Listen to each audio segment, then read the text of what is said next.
Hey, Tito, I don't want to run ahead too quickly, and I only have a second here with you, but homelessness issues, law and order issues, making Huntington Beach safe again. But although you just won, quickly, is this where your political career starts or stops? This is where my political career starts. This is where I get educated and make sure to get my feet grasped down and understand the right things, and not as a politician. I got to run, Tito. But as an American, as a patriot. Best of luck there in Huntington Beach. This has been fun. Thank you.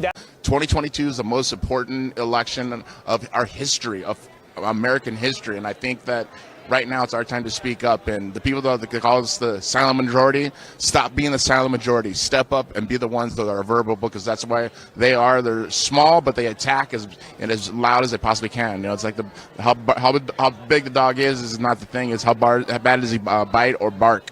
And those guys are nothing but bark. And I think a lot of conservatives here in our country should be the biters and step up. And I'm a lion. I'm the king of the jungle. This jackal is just talking and laughing and hyenaing all over, and I'm going to shut him up. He was saying earlier today out here that he didn't have the opportunity that you had, and he feels like if he had the same opportunity that you did, he would have taken the ball and ran even further with it. What does that mean to you? Where does that come from, do you think? It comes from jealousy. It comes from complete jealousy. If he had the opportunities I had, he would have had my opportunities. He never had the opportunities. He had the opportunities, and he dropped the ball.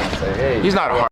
I want to be in a controlled environment, fighting. If I know what I'm going to do, I know who I'm against, I know what I'm capable of. But before I head out to Las Vegas to enjoy the weekend, I'll do a little breakdown of my last fight. So let's check it out. Tito Ortiz, Uncaged. Tito Ortiz, Uncaged. good evening, ladies and gentlemen. Of course, I'm Tito Ortiz. Welcome to a press conference for the future of Christina Santos Cyborg, my company, Primetime 360, that we started literally last year. And I want to just work on the future of MMA fighters. It's the last 15 years of my career. I worked very hard to be as most diligently as I possibly could of the future of my career. So now it's time to work for the future of other people's careers.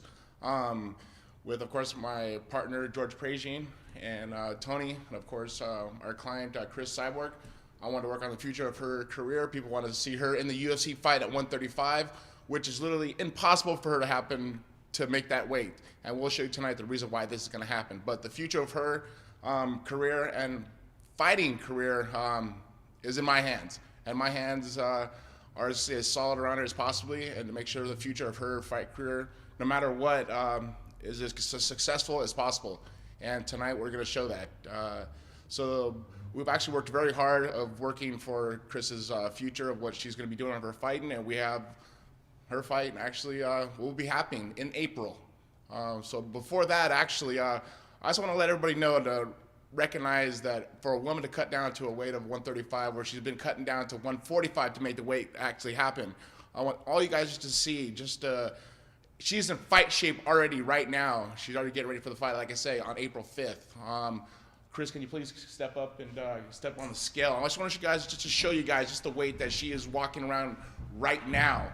To cut down as a woman for this weight is almost impossible. So, but at the same time, as she comes in, I just want to make sure every one of you guys know that this woman is probably one of the best, and is the best pound for pound woman fighter in the world.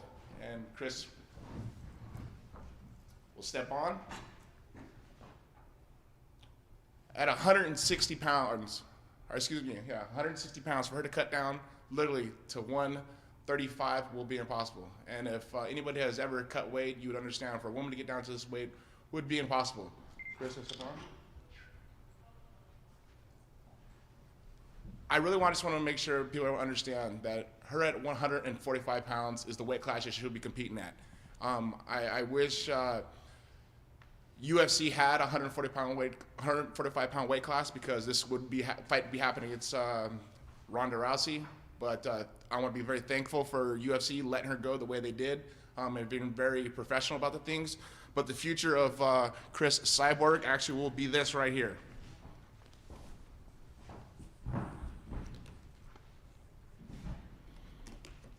So I hope every one of you people that are watching here live on Access Television will be able to see this fight happen. Because you want to see someone dominate, Chris Cyborg will dominate. And the fight between her and Ronda, I want to make sure that everybody do know this fight will happen in the future. And like I say, I want to be very thankful for Dana and UFC for giving the opportunity of letting Ronda fight in another company as Invicta on April 5th. She'll be competing, and people better hold on, because Ronda, my client, will be coming out for you. And you want to see one of the baddest women on the planet? Look up Cris Cyborg, because she is one of the most dominating competitors in mixed martial arts today. Women's MMA will make a next step, and the only person that's going to make that happen is Cris Cyborg. And if anybody's ever seen her fight, she's the champion that she truly is, the most dominating woman in the world. And you know what? We don't need a promotion to push her name, because her name in general, as a champion she is, she continues to dominate the way she has to this point. So I want to thank everybody for please coming in, and all you guys can Twitter me at Tito Ortiz for any questions that you would like to ask me, any questions. And of course, everyone that are here, I really want to take a couple of minutes to ask a few questions. Anybody have any questions from the audience? And I think, you know, to really expose the whole situation of this is, it's been personal to Cris. She trains, and all she thinks about now is eat, sleeps, and wants to kick Ronda's ass. And that's what it really comes down to. She comes to me, she says, Tito, whatever it takes for me to fight Ronda, I want to make happen. With Dana, we've negotiated back and forth, and leaving the option of open still by signing with Invicta. I think it really comes down to having that option open to still fight Ronda no matter what.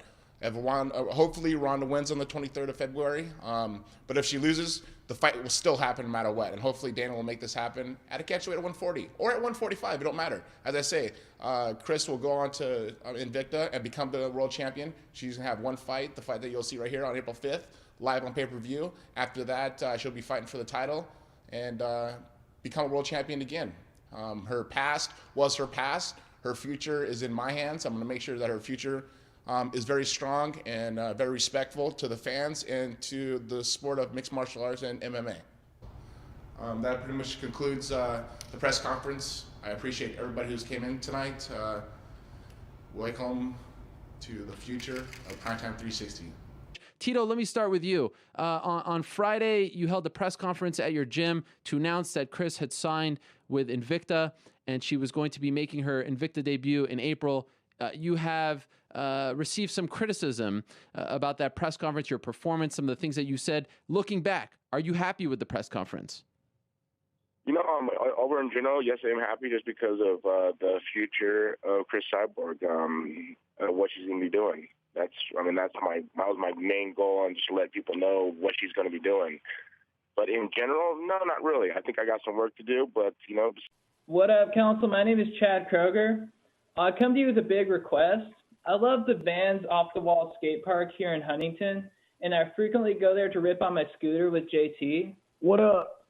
Yeah, so we love to scoot at the park, but lately our enthusiasm has taken a hit. Some of the regulars at the park have turned on me and JT. These two 8th graders, Brady and Taryn, and sometimes their older brother DJ, call us handlebar jockeys and P-words. We've asked them to stop, and they won't. Yeah, and we don't feel like anyone should be prejudiced against for what they choose to ride. It's unchill and, frankly, un-American. These Groms have really messed with my confidence as a rider, too. So, since these kids won't listen to us, we think we know someone they will listen to. Former UFC light heavyweight champion and current Huntington Beach City Council member, Tito Ortiz. Tito, you're the Huntington Beach bad boy. These Groms are on your turf, so technically they're under your jurisdiction. Yeah, and we would greatly appreciate it if you'd come down to the park and rectify this sitch.